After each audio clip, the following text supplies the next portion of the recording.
Hello, I'm Mary Bradshaw. I'm the Director of Visual Arts here at the Yukon Art Centre, based in Whitehorse, Yukon. We acknowledge we are in the traditional territories of the Kwanlin First Nation and the Tohono O'odham Council. We'd also like to acknowledge today the recent passing of Kwanlin elder Annie Smith and send our condolences to her family and to the greater Kwanlin community.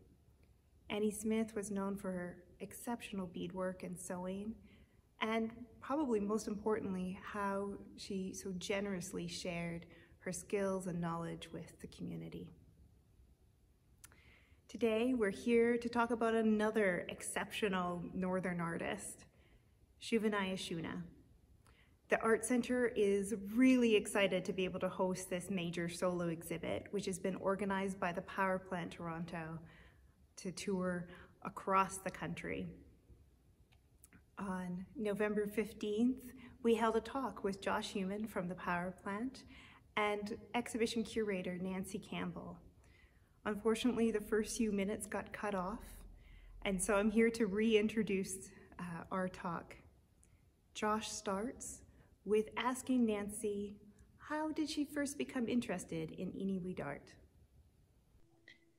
Well, I'd be delighted, and I want to thank the Power Plant for organizing this tour. I think it's so important for people across our country to be exposed to the work of artists from the North. And Shivani is an artist that is a little bit different than what we expect Inuit art to look like. And I always like to start these conversations with a preface that what brought me to Shivani and a few of the other artists I've worked with in the past is just how progressive and contemporary and current they are. That they're using all the imagery that their ancestors, their elders had used in the studios in Kingite, formerly known as Cape Dorset, where Shivani is from, and have adapted and changed them. And Shivani has such a unique and special way of doing this that makes her, in my mind, a contemporary artist who is Inuit, but takes the Inuit art traditions that we see in some of the elders and twists them and kind of spins them on their head. This picture in the exhibition is one of my personal favorites because it does combine a lot of traditional imagery that you would associate with Inuit art, but kind of conflates them and confuses them. So what we see is basically a portrait of a woman. If you look closely, and the trick is with all of Shivani's work, and for the people who've had the experience of actually being able to get up close, and if you can see it on your screen, it's a bit harder. This is a massive drawing. It's about 8 feet long by 4 feet, no, even bigger than that. It's a big drawing, like an enormous drawing. Yeah, definitely monumental. Yeah, and keep in mind, it's done in pencil crayon, which is a very common medium for artists in the North to use. And that has historical reasons, which I can talk about later. But just imagine, for our younger viewers or anyone who's used a pencil crayon in their life, how long it would take, how hard it would be on your hand to draw in this much detail with a pencil crayon. So I always like to tell people, especially in these virtual talks, that this is a pencil crayon drawing, which even makes it more impressive in my mind. But what we see here is her ability to make people into a hybrid sort of animal human. And you see this in a lot of the drawings. So this one, I think, is one of the most successful ones.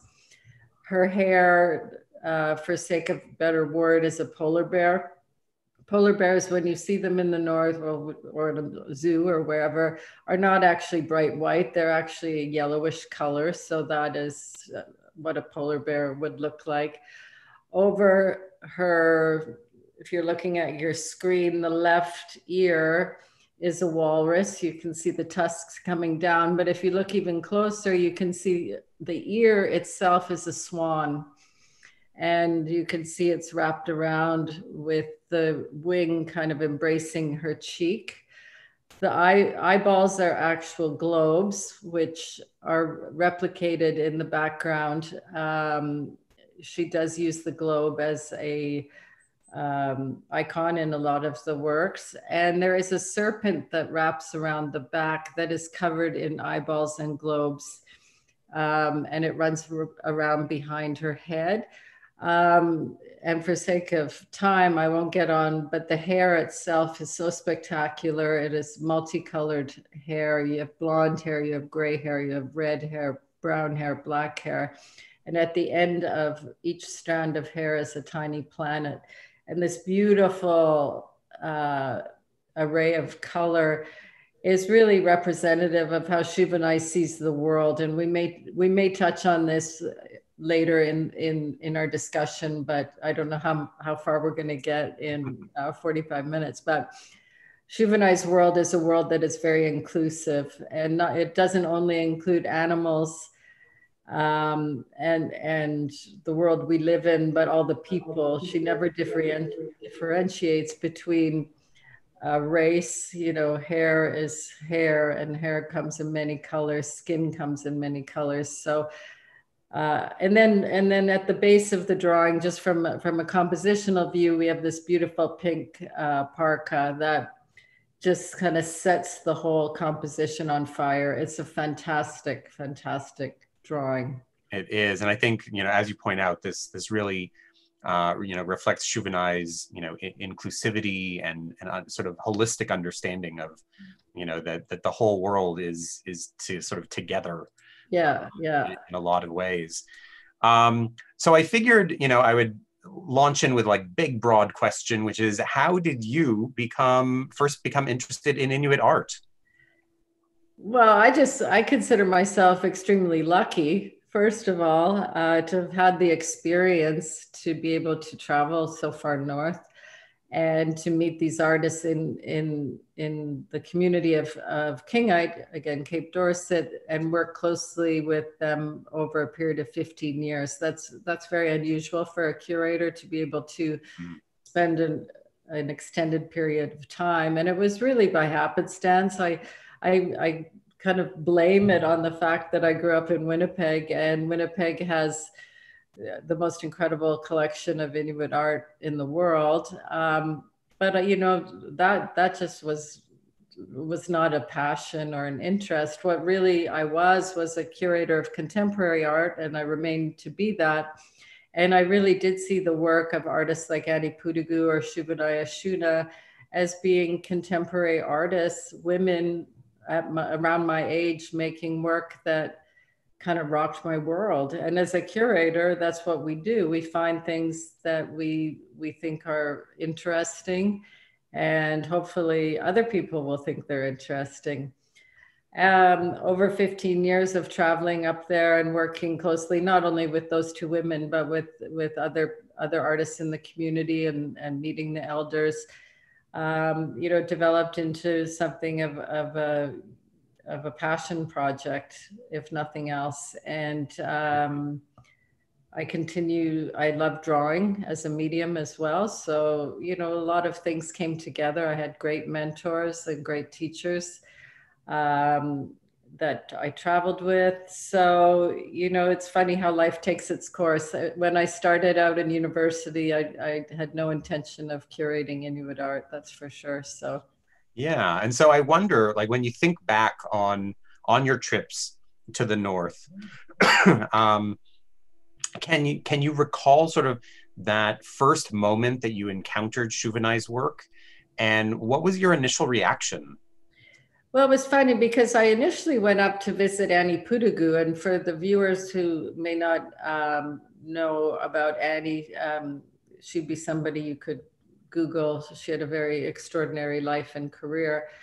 And Annie and Shivanai are first cousins, along with another artist who's since passed named Siasi Keneally. And I went up to do an exhibition of the three cousins.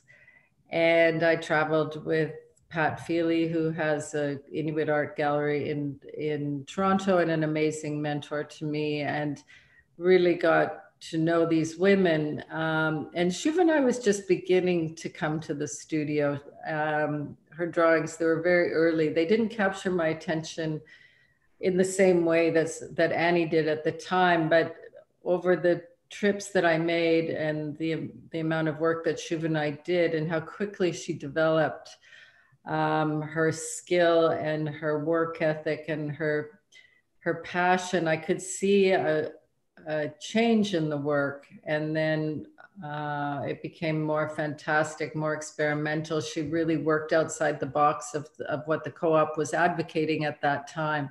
Mm-hmm. The co-op now, where the artists work, is very progressive and supports the artists in making imagery of whatever they want, as opposed to things like polar bears and seals and hunting scenes, which were the more traditional things that we have come to know as Inuit art. But Shivani just took off like a bullet. And then she started working large, which also came, like that's only been about 10 years that the large paper has been available. Mm-hmm. And Shivani can really master the large drawing. She doesn't get tired. She can work big. She works without a sketch. She just goes straight into the drawings and went from black and white to color. Again, you know, on these visits, I would just see these huge shifts in her work to what culminated in the power plant show. And I just thought there was something so special. And she is an amazing person and a very warm and loving and creative person. So she was a delight to work with. So it was kind of just by one of those things, just by watching and seeing how she worked and her mind worked, and then seeing like an explosion of talent that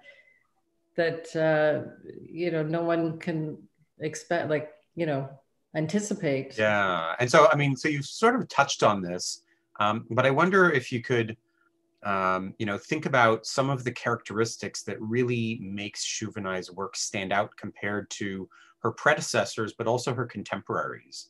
You know, sort of like what is the it in? Well, I think what makes Shivani so special, like she really is an artist. I have yet to meet an artist like contemporary, Southern, Northern, who is not gobsmacked by this work. Like everybody, all artists love her work. Mm-hmm. And she really does channel what she's thinking. She is fantastic in the true sense of the word fantastic. She draws what she's thinking about. She's, you know, some equate her to a surrealist. I don't really think that is the right connection, but she does really mire her imagination, mm-hmm. as opposed to observation. And you see it in some Inuit drawings, someone like Kanoyuak, where they take something and make it, you know, not a replicate of like what a polar bear looks like. But what Shivani does is take it to the next level. It doesn't always make sense. There's always a mesh of the contemporary, the traditional, the fantastical, the popular culture. And she makes no grand statements. I find her work very joyful, even though it's full of what people term as monsters. I wouldn't use that term. Mm-hmm. She really is an artist of the imagination, and she's not there to make a political statement or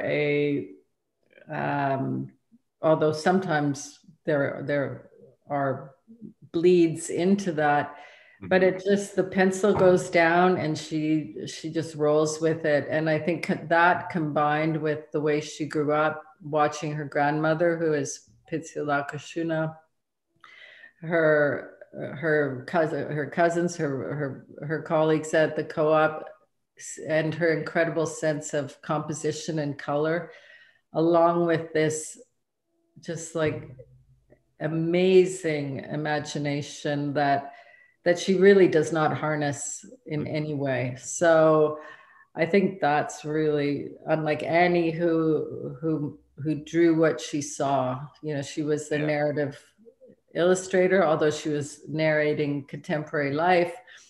Shuvinai does that, but it is much more fanciful, and there are no clear explanations for everything in the drawing. So right.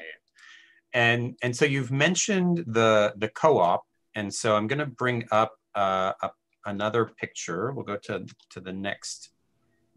How do I do that? Oh, there we go. And so this drawing is also in the exhibition. It's a bird's eye view, and Shuvinai has drawn a few bird's eye view images. I wonder if you could talk about this. And I recall that you mentioned this is sort of like, this is kind of depicting her walk from like where she lives, like at least in part, from where she lives to where she works at the co-op. And so maybe you could talk a little bit about the drawing, but also how does the co-op really function to like, well, that could be a whole other webinar. Yeah, but, exactly. We'll say the Reader's Digest version. Distinct here. I did want to include some aerial drawings. Shuvinai does do them on occasion. Historically, in Inuit art, which is a short history, keep in mind, it really begins in and around like 1945, as we know it, but that's for another discussion. But aerial views were done, and they were usually done by artists to illustrate areas for hunting. And they would be done by memory because people would not be in planes, you know, taking photographs. Like it would just be a way to locate places. So I think Shuvinai was doing this with the co-op. This is the old co-op. They now have a new building, which is fantastic. But this is the old co-op where I've been many times. And it is exactly the way it is set up. Where the globes are, it would be the walking street, or you could drive your truck there too. But so those globes would be, I guess, the joining of the worlds, because on the left side are the administrative offices on my left, and the apartments, and on the right side is the drawing studio and the print studio. And they are exactly, I don't know if they're exactly to scale per se, but they look exactly like that. And why she would think that was the perspective's a bit wonky, but why she would think that would be an interesting thing to record, and why she would put the globes all along the center, I've never had a clear answer. Of course, the co-op, she works every day. The co-op is Inuit run artist studio, but it also includes the grocery store, the gas station, the water supply, the garbage pickup, like a co-op you'd see in any city or town. But it really it has been an incredible resource for the artists living in Cape Dorset over the years. It is changing slowly, as you know, now there's a bit of internet up there, a little bit compared to none, like 3 years ago. So it's a bit slow on the take, but it has facilitated artists very well. And of course, the Cape Dorset print release that's been going for 50 years has just been amazing, and really has put Inuit art, and incredible artists come from this community. And I think it is because of the co-op is so strong. And allows Shivani a warm place to work, provides her with paper, pencil, crayons, and is the place from which all the work is sent down south to a place in Toronto called Dorset Fine Arts, where it is distributed to galleries around the world. So this, of course, was necessary, were essential. It still is essential, but you know, as we all know, especially during the pandemic, things change quickly, and the co-op will be changing perhaps, but it has been a perfect environment for Shuvinai to work in. She lives alone and she works every day, Monday to Friday, from 9 till 5, never misses a day, and is just the amount of work she produces is incredible. So, yeah, that's what that picture. Awesome. Yeah, I mean, I think in a lot of ways, you know, this image, along with numerous others that have these, you know, globes, really was sort of like the inspiration behind the exhibition title, Mapping Worlds. Yeah. That she's, you know, rooted in this world, that she does have this fantastical, you know, view of other, you know, we'll say the other, but also these bird's eye views, you know, aerial views. And so I wonder, so you mentioned the first project that you pursued with Shuvinai, the Three Cousins exhibition. You know, not necessarily how did that come about, but sort of, you know, how did you juggle sort of, you know, including these three artists, each one with, you know, sort of like their own vision, but, you know, intersecting, overlapping, you know, perspectives into one exhibition, and sort of, you know, what of Shuvinai ended up in that show? Well, that was so long ago. It was at the Art Gallery of Alberta. And I was encouraged by the director there, Catherine Crouston, to do an exhibition. And I'd been up looking at Annie's work and saw Shivanis and Siasis, and I was, you know, that was the early days. Like I was just blown away, like just fell in love immediately with Cape Dorset and with these women, and just knowing like their artistic lineage, like that was a long time ago. So it was really a love affair show in many ways. But I found, you know, how when people work in a cooperative situation, where they work side by side, and you know, that looks good, I'll try that, or that made a lot of money, I'll try that. Like there was a lot of interplay, and Shivani was, you know, she's an Apache's niece, and just like it's just when you think of how these three young women came to art from the same place but from different perspectives, it was really cool. So and I knew very little about it, and I'm a contemporary art curator, and these were women making contemporary art, and they should be seen as contemporary artists, you know, not in the basement of, you know, some gallery where they only had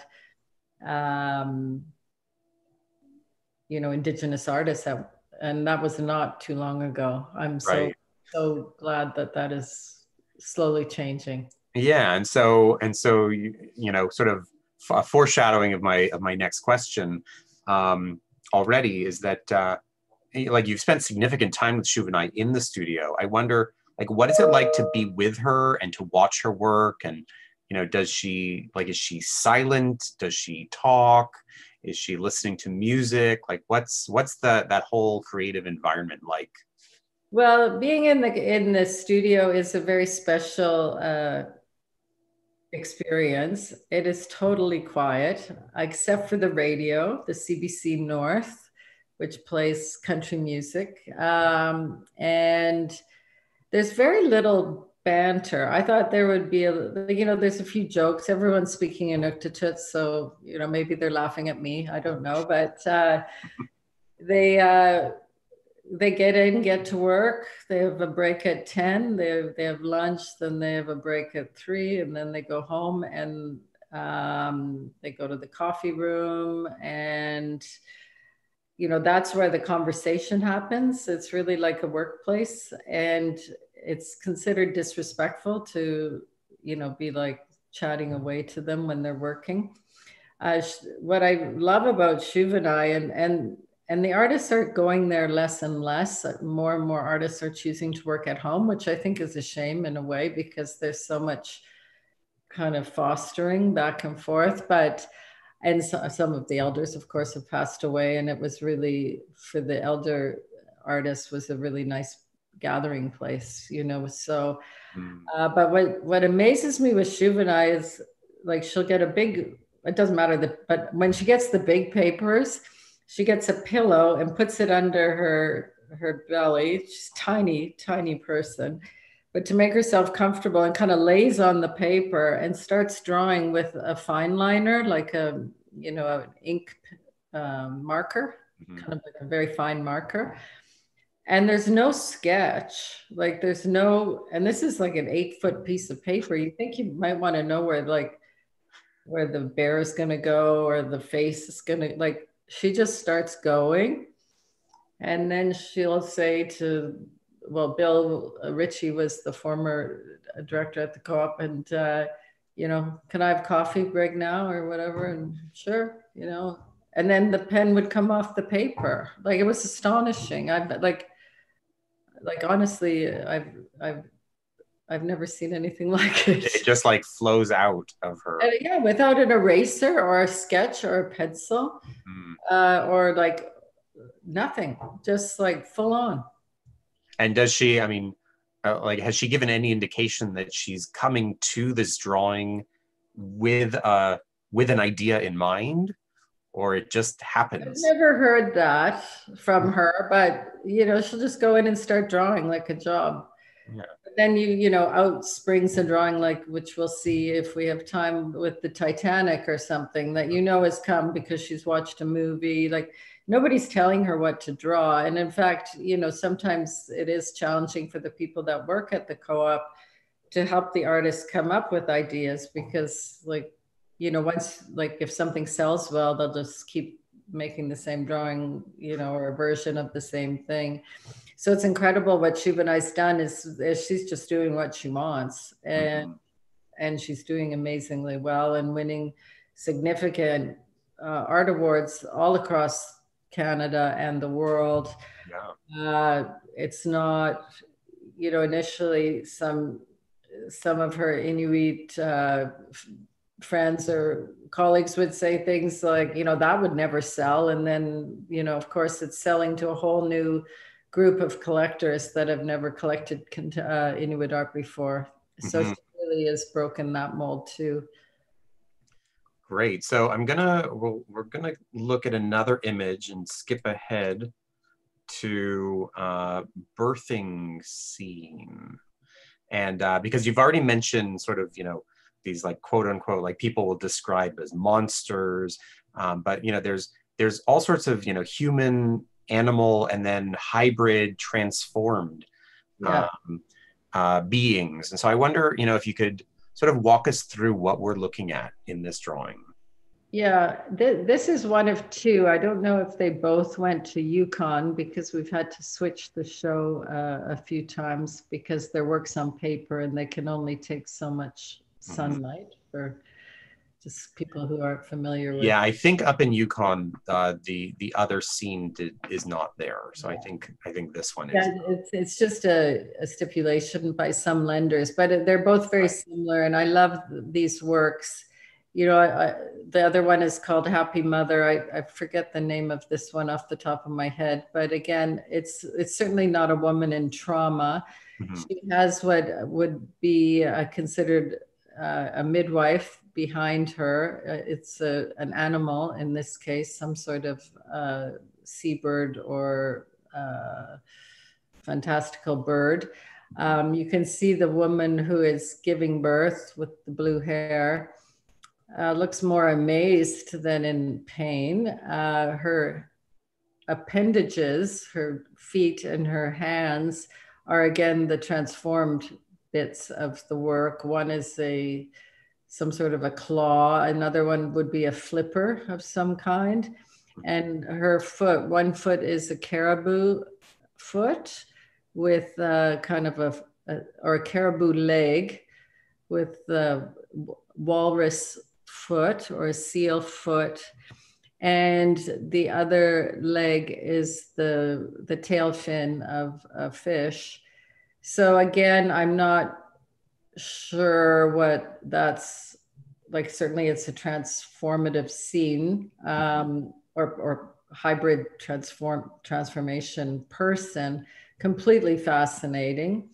Giving birth to this child whose head is covered with globes. She's already had a child, it appears, who's on the ground. And it's a traditional birthing scene. I was told, back in the day when a woman gave birth, they would birth on a piece of plywood out in the tundra. And that's certainly, both the birthing mothers scenes have that. And the beautiful background, which, I envy the people in Yukon who can see it, just the intricacy of the stones, and all done in a fine liner pen, just fantastic background.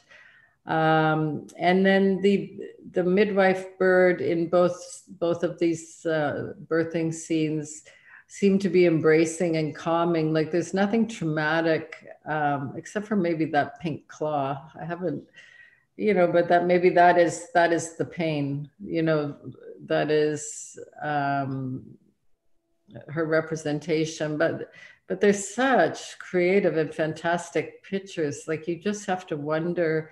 I know Shivani has one daughter, grown daughter. She says it's not autobiographical.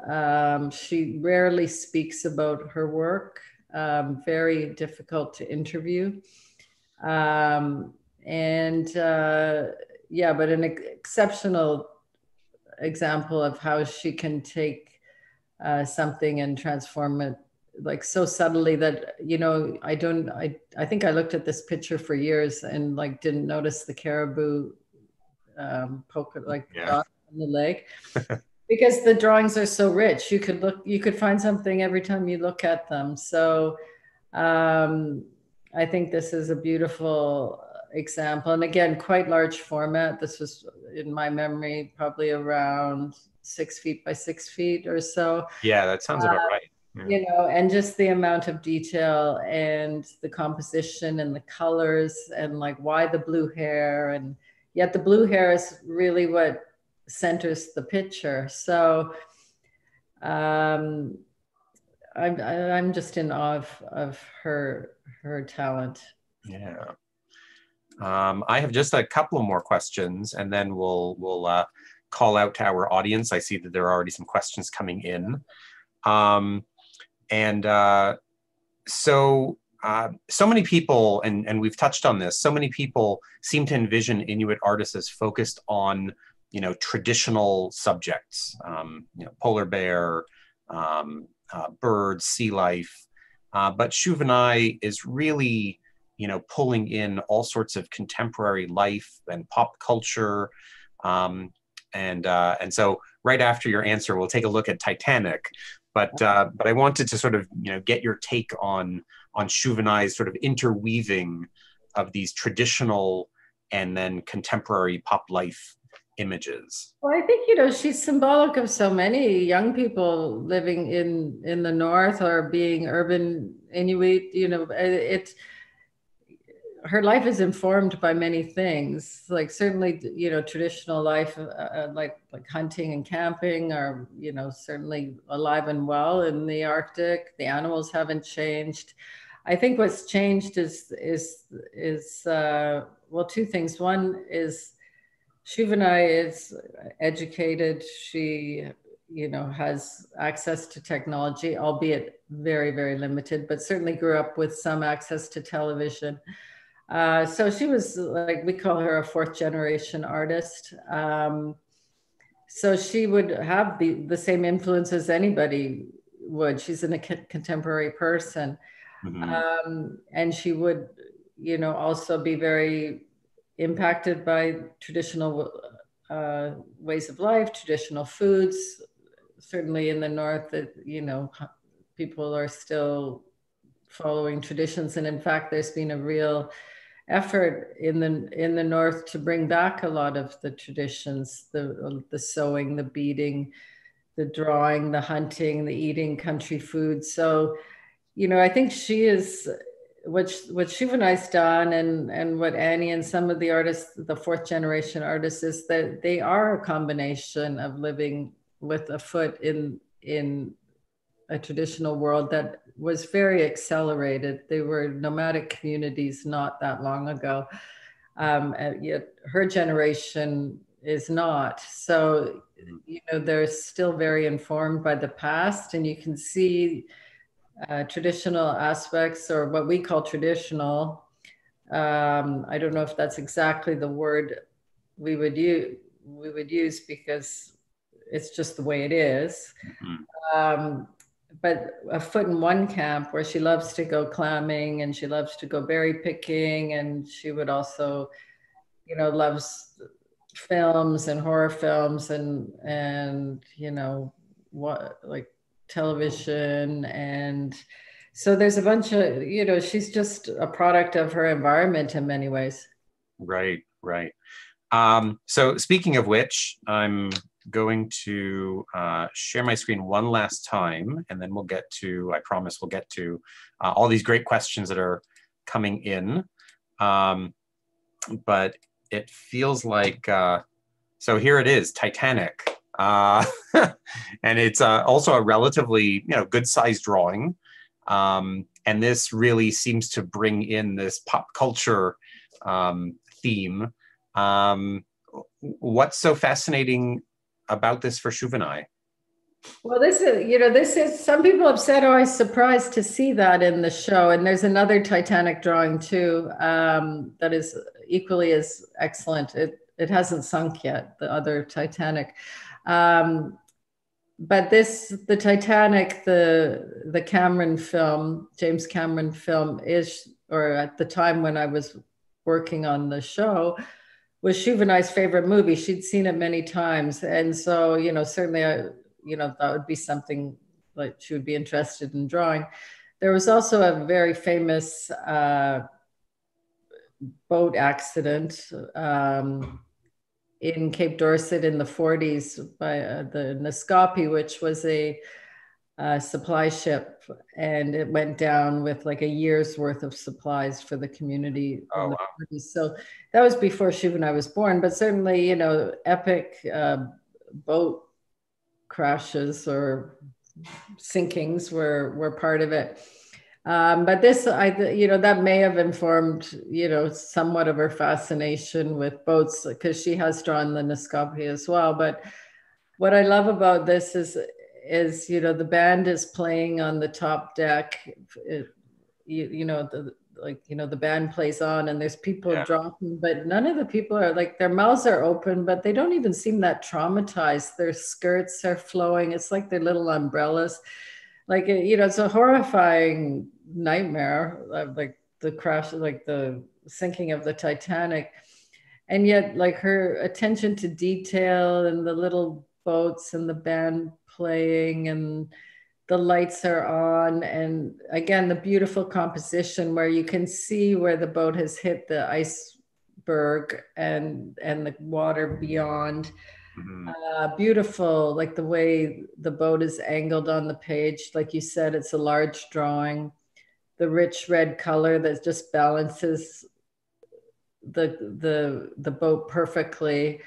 And it's an anomaly. Like you would not go and look at this picture as I would have 15 years ago when I first was visiting the North and go, oh, well, obviously an Inuit artist made that picture. Like it's really the unexpected. And I think that we're all guilty of expecting a certain imagery or a certain feeling, or, you know, something other than a picture like this, which is a fantastic drawing done by an Inuit woman who was talking about or recording her memories of seeing a film.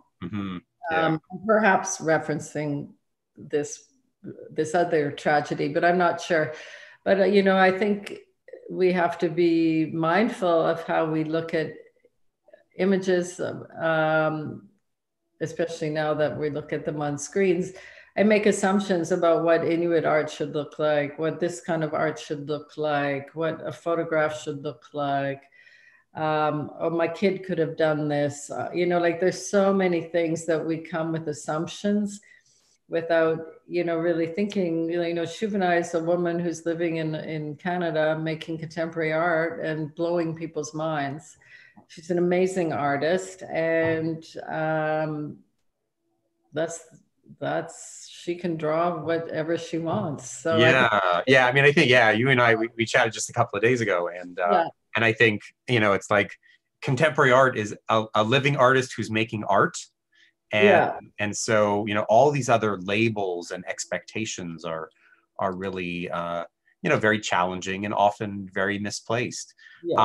So I want to turn to questions from the audience, because some really great ones have come in. And I think, you know, this is a great springboard, what you and I have just chatted. A question came in from, I'll just go with first names. Daniel has asked, as art critics, how does one analyze Inuit art?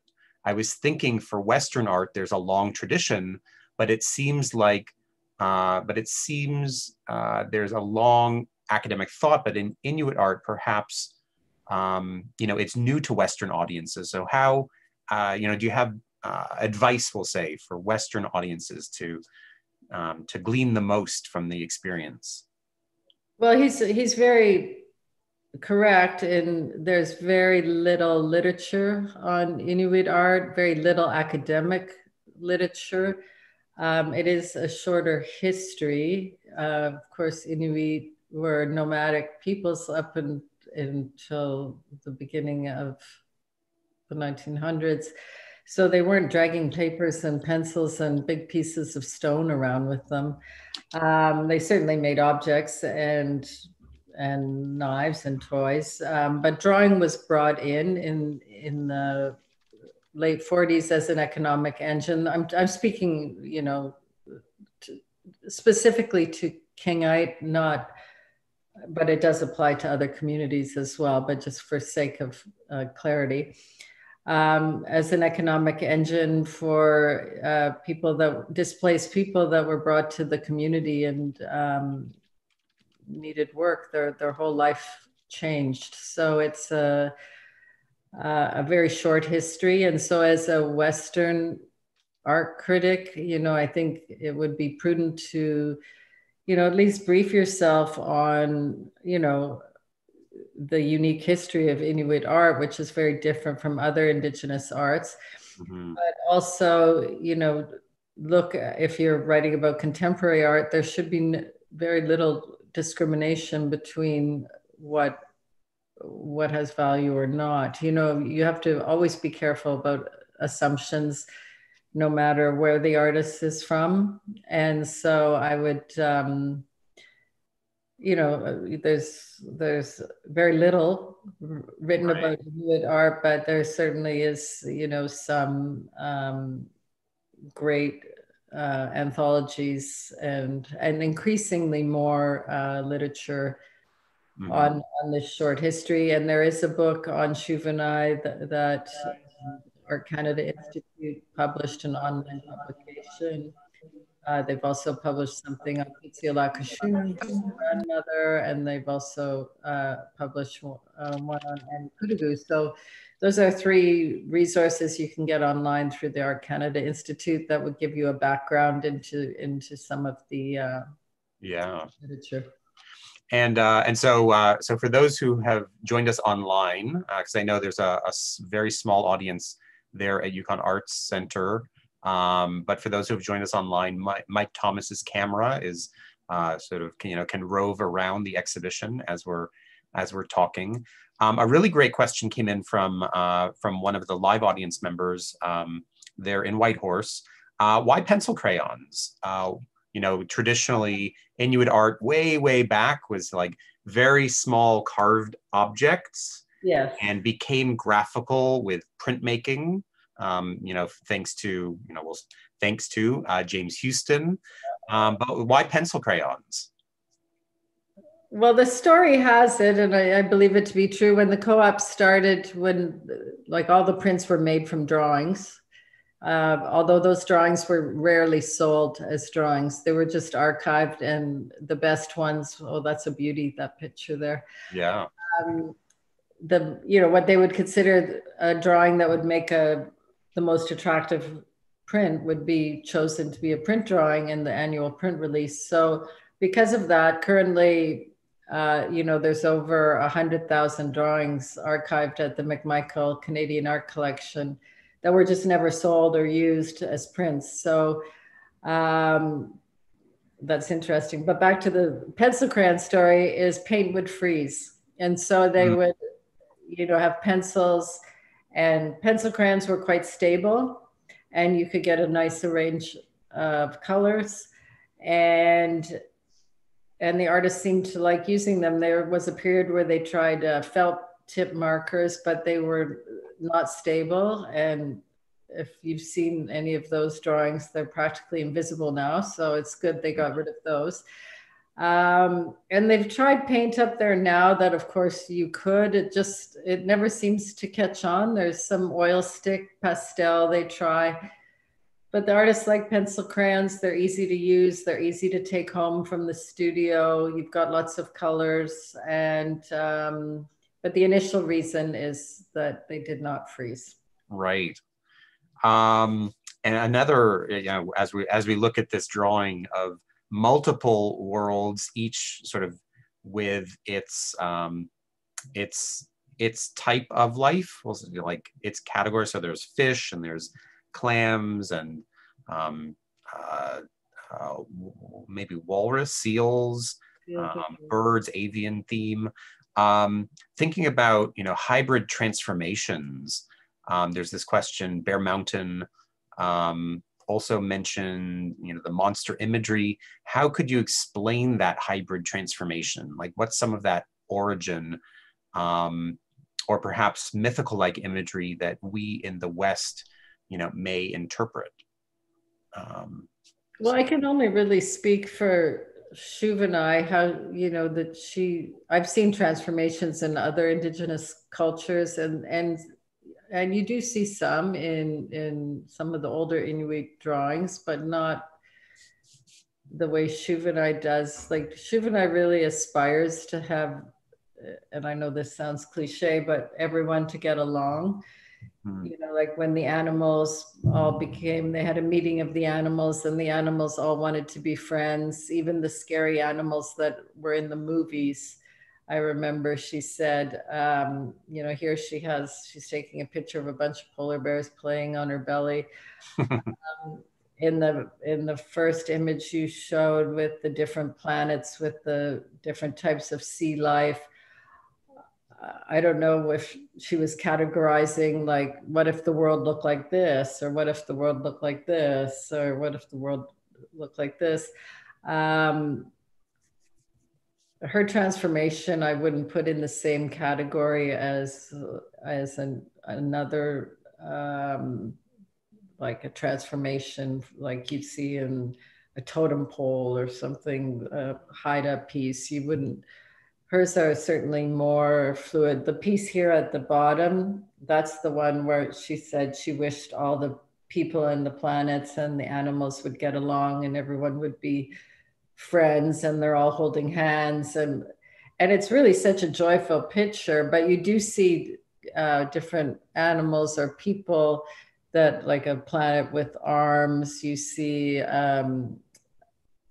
like a crab leg and a scorpion mouth. You see, an Arctic char lying on the back of a seal, on the back of a polar bear.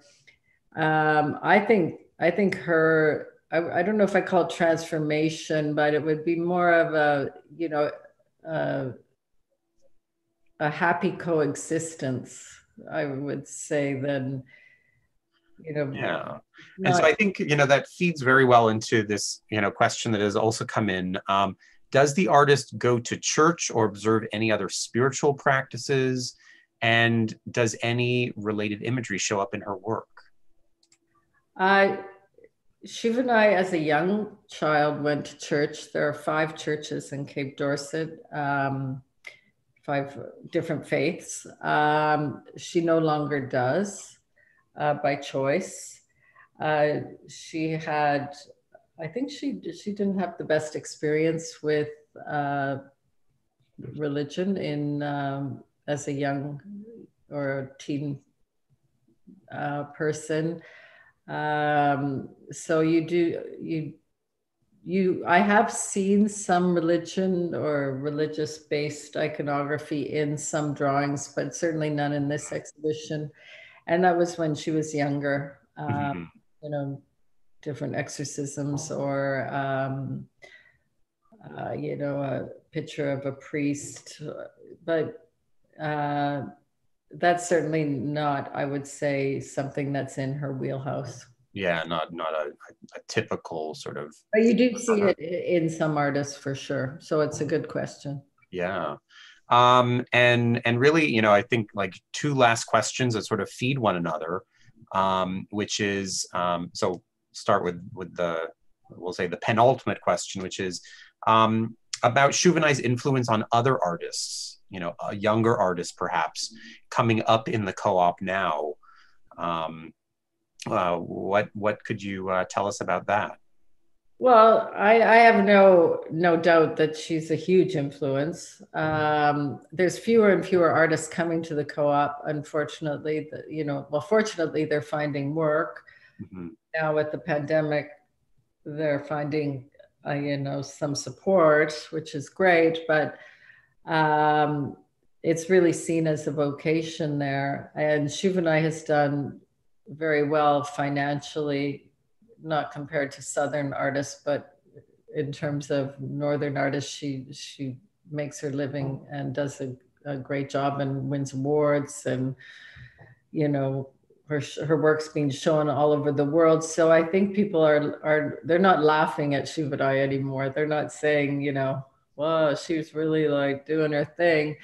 I think she has prompted artists to trust their instinct a little bit more, if I could say that.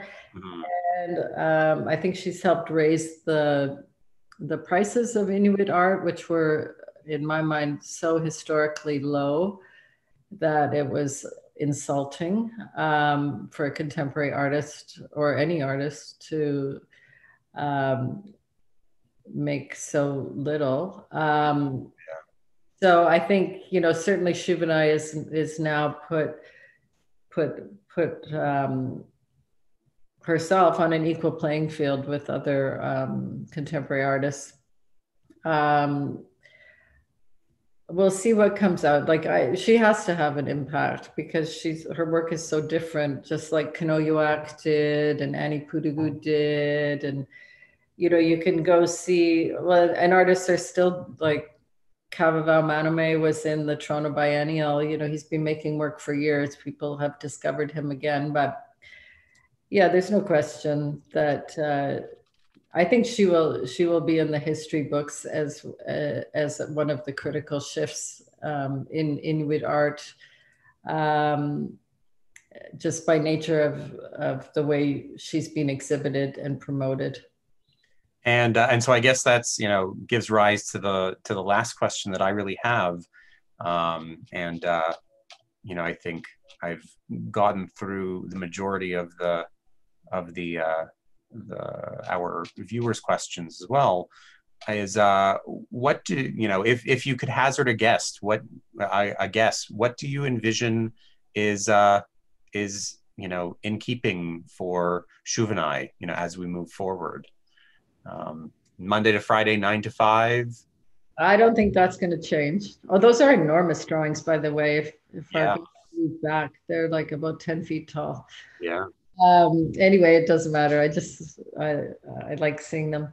I would, you know, my only wish for Shivani is, as with all of, you know, all of us, is that she stay healthy. She's quite frail, and that she can stay working, that she can stay healthy. And, you know, I think she'll work until she can't work. And, you know, as we're all isolated, I hope she stays safe. And as for, you know, what comes out of her hand next, I have no idea. She is getting a little bit older.